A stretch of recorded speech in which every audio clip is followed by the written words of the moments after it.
Hey guys, I want to talk today about the manifestation gap and the manifestation potential again because it's already starting to make changes into my life and I wanted to share this with you.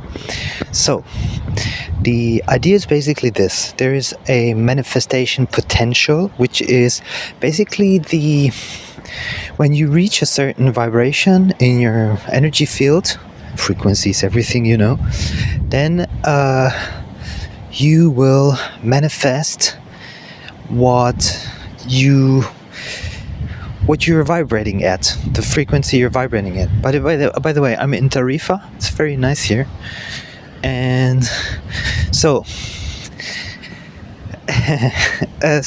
the manifestation gap.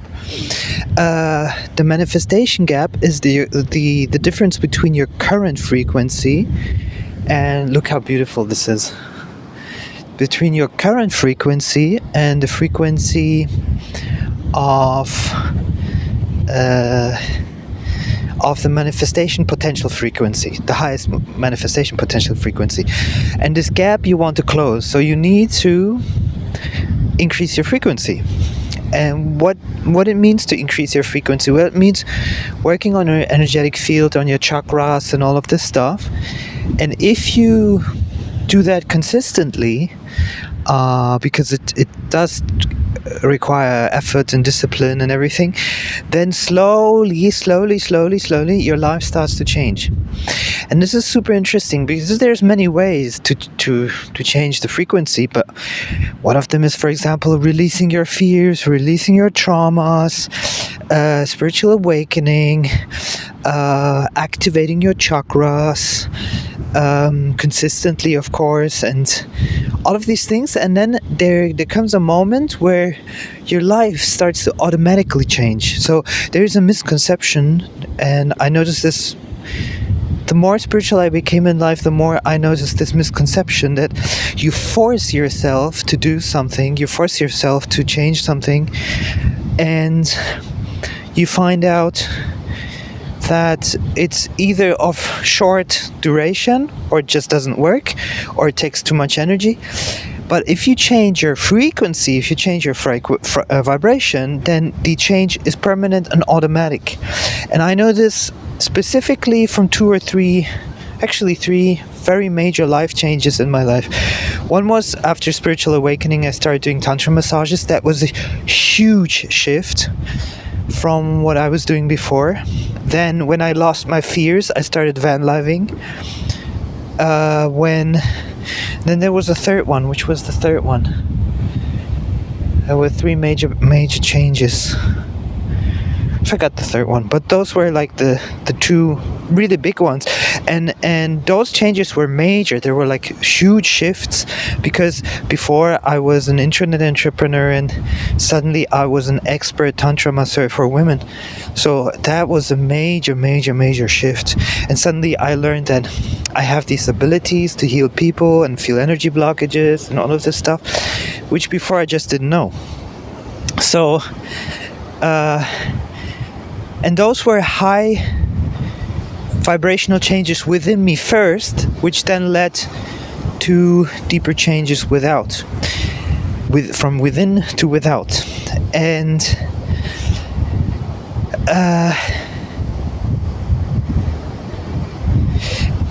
the same thing also goes for health. Especially if you have health issues, it's usually a sign of something vibrating low frequency within you, around the chakra where you have the issue.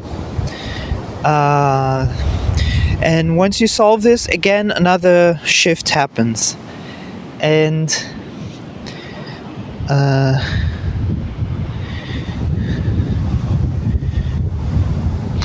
and now I'm working on myself on a couple of things, and I'm already starting to notice a shift in my life. One of the things is also, especially with women, to atreverse, to have the courage to try things I didn't try before, and I already had very positive, interesting experiences from that. And I'm learning So I have a feeling that I'm, since last few months, and now I'm learning at a very rapid pace. And even Awakening Camp, the idea and everything, the push towards this YouTube channel, everything came also from that. And now, interestingly enough, a couple of fans told me you should concentrate on ASMR videos, because I have a bunch of fans which are huge fans of my ASMR. And so I decided to focus on multi-language ASMR and let that also grow and explode. And it's already, I posted a Czech ASMR video yesterday, and people were like, I received so many nice comments, and people were like, I'm your hugest fan, I've been following you already 7 years, and I'm just waiting for new videos and so forth. So I'll definitely focus on that as well. Yesterday I launched a new project, which is a completely 100% free dating website, and I'm gonna try to make it the best dating website in the world. I'm gonna have to launch an app with that as well, and I have other projects lined up, and that all comes from the change of the frequency.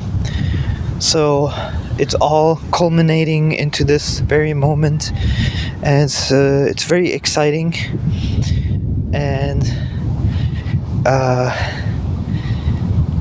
yeah, and once you open the first two chakras, and it ends up in your solar plexus, this energy, then you start to become really creative, and you want to like 3D manifest. And yeah, my guess is 2026 will be massive shift in what I do, how I do it, who I'm in contact with, etc. And I have a feeling, now a lot of people tell me what spirituality is or what it shouldn't be and how I'm supposed to act. I'm like, go fuck yourself. I'm just gonna do it exactly the way I feel it, not how you feel it. And I can sense now, and I think this is gonna be super interesting, because I sense that I will have something like a little bit of a high life, like, you know, yeah, like VIP, you know what I mean? Like, I don't know how to call it. Like, in my book, I call it lifestyle design. It's basically that you figure out how you want to live, and then you reverse engineer everything and figure out what you need to do to live like that. And the faster you go into living just like that, is the faster you kind of manifest it. And the interesting thing is that I can feel this energy popping up and being very present. I can feel that I'm not going to, this is going to sound horrible right now, I'm not going to waste my time with average Joes. I'm going to really vibrate on a super high level and just manifest like a little bit of a VIP life. I don't want to say like jet setter, that would be too intense, but you know, like it's gonna be nice. And I can sense like the van life was like a stepping stone for some reason to get there, and it will be interesting. And I think it has a lot to do with what type of people you attract into your life, and be open for, because this is also going to sound horrible, but many people are like lifestyle losers, I call them. It's not very much, it's not that derogative. It sounds derogative when I say it, but it's not that derogative. The idea is basically that there are so many people who are victims to their circumstance, although they wouldn't need to be. And